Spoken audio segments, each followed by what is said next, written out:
یہ آخری نبی ہیں، ان کے بعد نبوت آنی نہیں ہے، ان کے بعد رسالت آنی نہیں ہے، اس عقیدے پر ایمان لانا انتہائی ضروری بات کہہ کر اس عقیدے کا تھوڑا سا مزید اہمیت بتا دوں کہ اس عقیدے کی اہمیت اتنی ہے کہ حضور علیہ السلام کی زندگی میں کفار سے جتنے جنگیں ہوئی اس میں اتنے صحابہ کرام، اتنے مسلمان شہید نہیں ہوئے جتنے اس عقیدے کی خاطر سیدنا ابوبکر صدیق رضی اللہ تعالی عنہ کے زمانے میں حضور علیہ السلام کے ختم نبوت کا تحفظ کرتے ہوئے، مسیلمہ کذاب کے خلاف جنگ کرتے ہوئے حضرات صحابہ کرام رضوان اللہ تعالی اجمعین کی شہادت ہوئی ہے۔ 1200 کے قریب شہادتیں، جن میں سے 800 صحابہ، باقی دیگر تابعین وغیرہ۔ تو اس عقیدے کی اتنی اہمیت ہے کہ اس عقیدے کی خاطر صحابہ کرام رضوان اللہ تعالی علیہ مجمعین نے اپنے جانوں کے جانیں قربان کی ہیں عقیدہ ختم نبوت کی خاطر۔ امام اعظم ابو حنیفہ رحمۃ اللہ علیہ بہت نرم مزاج امام ہے۔ بے نمازی سے متعلق امام شافعی رحمہ اللہ فرماتے ہیں، امام مالک رحمۃ اللہ علیہ فرماتے ہیں وہ مرتد ہے، امام احمد بن حنبل رحمہ اللہ فرماتے ہیں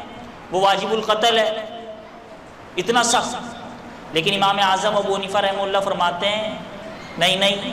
اسے سمجھایا جائے، اسے قید میں رکھ دیا جائے، اتنی احتیاط،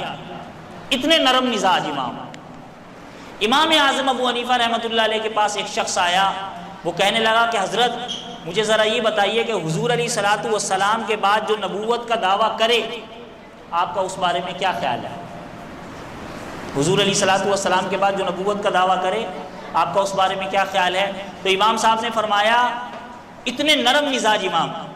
فرمانے لگے کہ تم یہ کہتے ہو کہ حضور علیہ السلام کے بعد جو نبوت کا دعویٰ کرے وہ تو ہے ہی مرتد، وہ تو ہے ہی کافر، لیکن اگر کوئی شخص اس کے پاس جا کر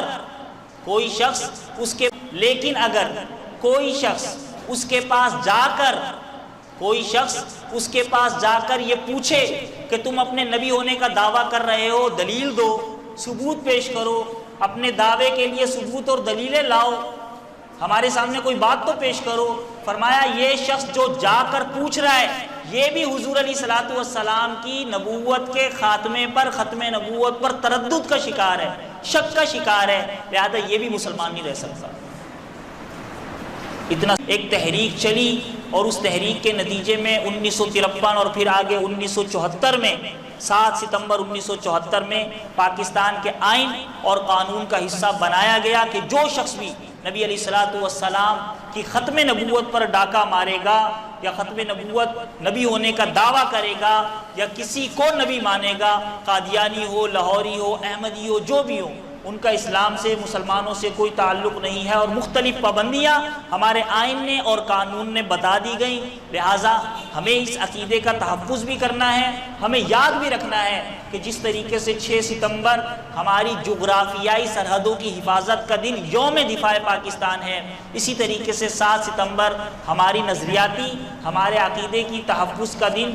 جو ہے کیا کہتے ہیں یوم ختم نبوت ہے، اور اپنے عقیدے کے تحفظ کے لیے اس عقیدے کو یاد بھی رکھنا ہے، اور اس عقیدے کے تحفظ کے لیے اپنے ساتھیوں کو، اپنے دوست و احباب کو عقیدے کو یاد بھی رکھنا ہے، اور اس عقیدے کے تحفظ کے لیے اپنے ساتھیوں کو، اپنے دوست و احباب کو بتانا بھی ہے، تاکہ آج کل ایک پوری کوششوں کے ذریعے جو ہے کفار اس کوشش میں لگے ہوئے ہیں، اس سعی میں لگے ہوئے ہیں کہ مسلمانوں کے اس عقیدے کو اور پاکستان کے آئین کے اندر جو یہ شقیں ہیں ان شقوں کو کسی نہ کسی طریقے سے ختم کر دیا جائے، تاکہ وہ لوگ جو پاکستان کے خلاف اور اسلام کے خلاف سازشیں کر رہے ہیں ان کو کھلے عام سازش کرنے کا موقع ملے۔ اللہ رب العزت ہمارے ملک پاکستان کی حفاظت فرمائے۔